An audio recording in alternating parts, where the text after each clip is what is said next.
This is our torque wrench and pulley with weight.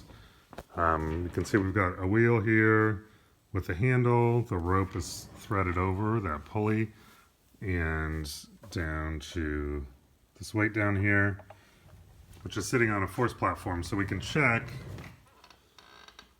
And the weight there is 13 pounds or about 58 newtons.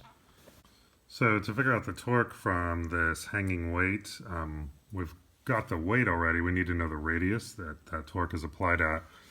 So if I line up this ruler from the middle of the pulley to about where the rope is, it looks like it's just under 200 millimeters.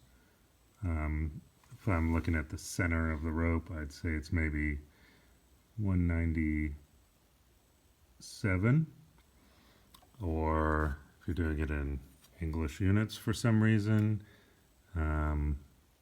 maybe 7 and 27 30-seconds.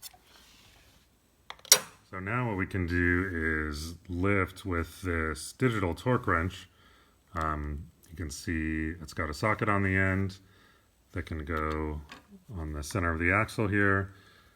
And if I lift with the torque wrench,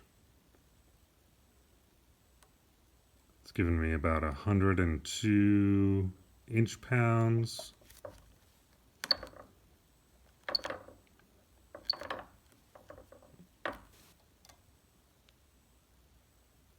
Maybe 8.6 foot-pounds.